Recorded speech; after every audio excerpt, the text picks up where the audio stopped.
안녕하세요. 반갑습니다. 성도 여러분. 이번 주는 열왕기상 9장부터 15장까지 말씀을 읽으시면 되겠습니다. 여러분, 지난주에 열왕기상을 이제 시작했는데요. 열왕기서의 그 배경을 기억하고 계십니까? 열왕기서는 BC 561년에서 537년 사이에 기록되었습니다. 그때는 이스라엘 백성들이 바벨론 포로로 붙잡혀가서 거기에서 살고 있는 시대였습니다. 즉, 열왕기서는 솔로몬 시대부터 남북 분열, 왕국 전반기까지 신정왕국 이스라엘 역사를 회고하는 것입니다. 이스라엘은 솔로몬이 죽고 난 이후에 남북으로 분열하더니 남북 왕조가 점점 쇠락의 길을 걷게 됩니다. 그리고 북이스라엘은 BC 722년에 멸망하게 되고 남유다는 BC 586년에 멸망을 당하게 되는 것입니다. 이런 상황에서 이스라엘 백성들이 한 가지 질문을 하게 됩니다. 하나님께서 선택하신 우리가 왜 나라를 잃고 이방 땅에서 포로 생활을 해야 하는가? 이것입니다. 즉, 그들에게는 예루살렘 성전이 파괴된 이스라엘 백성들, 그들 마음속에 하나님에 대한 신앙과 그들의 정체성에 대한 회의감이 들어있다는 것이죠. 이 열왕기서는 그들에게 정체성을 회복시켜주고 하나님에 대한 믿음을 회복시켜주는 책입니다. 자, 그러면 저자가 이스라엘의 몰락 원인을 그들의 타락과 범죄에 있다고 강조하는 그 이유가 무엇입니까? 그것은 하나님의 심판을 받아 아무런 희망도 보이지 않는 암울한 상황일지라도 그들이 자신의 죄를 회개하고 돌이키기만 하면 여호와께서 회복시켜 주실 것을 강조하는 것입니다. 자, 이 배경을 가지고 계속해서 열왕기서를 읽으시면 좋겠습니다. 오늘 열왕기상 9장은 바로 솔로몬이 성전과 왕궁을 건축하고 이제 하나님께서 두 번째 나타나셔서 말씀하십니다. 1절에서 9절까지 보면 하나님께서 솔로몬에게 나타나서 무슨 말씀을 하십니까? 다윗처럼 하나님 말씀에 순종하며 법도와 율례를 지키면 하나님께서 너의 왕위를 견고히 하게 해주겠다고 말씀하는 것입니다. 그러나 법도와 계명을 지키지 아니하고 우상 숭배하면 이스라엘은 끊어질 것이라고 말씀하는 것입니다.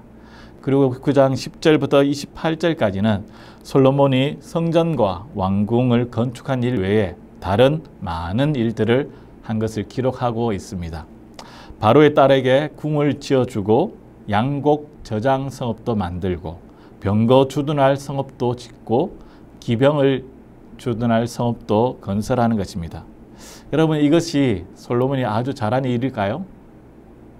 성경은 그렇지 않습니다. 신명기 17장 16절과 17절을 보면 이렇게 말씀하고 있습니다.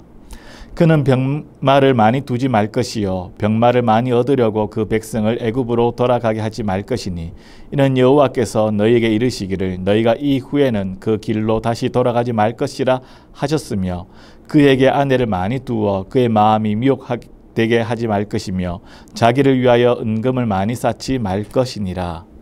왕으로서 군사력을 강하지 말고 많은 아내도 두지 말고 재물도 많이 모으지 말라고 말씀하는 것입니다. 근데 솔로몬은 이스라엘의 강력한 왕국으로 세우기 위해서 도시 각곳에 건축 공사를 벌였고 적의 공격을 방어하기 위해서 성벽 건축을 하며 병거와 기병들을 주둔할 성읍까지 마련한 것입니다. 여러분, 오늘 열왕기상 9장의 말씀을 읽으면서 우리가 기억해야 될 것이 있습니다. 하나님께서 솔로몬에게 나타나서 말씀하신 것처럼 오늘날 우리에게도 동일합니다. 우리가 하나님의 말씀을 지켜 순종하며 주의 계명과 법들을 지켜 행하면 하나님께서 우리의 삶을 지키시고 인도하시고 우리의 삶 가운데 복을 베풀어 주십니다. 그러나 우리가 하나님의 말씀을 불순종하면 하나님을 떠나 우상 숭배하면 하나님께서 우리의 삶 가운데 징계하실 것이라고 말씀하는 것입니다. 그렇다면 우리가 하나님의 말씀에 순종하기 위해서 무엇이 필요할까요? 어떻게 하면 우리가 하나님의 말씀을 순종할 수 있겠습니까?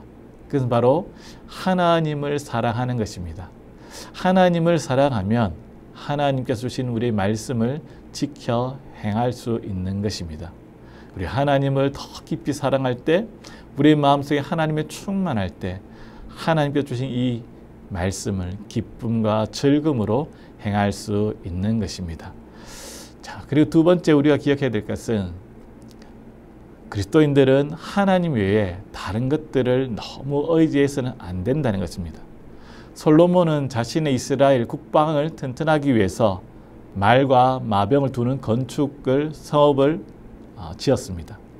그리고 왕국의 번영을 위해서 한 것이죠. 세상 사람들에게는 이것이 문제가 되지 않습니다. 그러나 그리스도인들에게는 문제가 된다는 것이죠. 솔로몬이 한 행동은 하나님께서 이스라엘을 지키는 것이 아니라 내 힘과 내 능력으로 이스라엘을 지키겠다는 것이죠. 세상 이방 나라들이 강하게 해서 자신들의 나라를 지키겠다는 그 방법과 동일한 것입니다. 여러분, 세상 사람들은 성공을 위해서 자신의 힘과 능력을 키우는 것이 마땅합니다. 그러나 그리스도인들은 하나님만 의지하고 하나님만 붙잡고 살아가는 사람들입니다. 하나님이 우리의 인생을 책임져 주시고 하나님께서 우리의 그 모든 것들을 지켜주시는 분임을 믿고 살아가는 자들입니다. 바라기는 오늘 하루도 우리의 힘과 우리의 능력이 살아계신 하나님께 있음을 믿으며 그 하나님만 의지하는 모든 성도들의 있기를 주의 이름으로 축원드립니다. 감사합니다.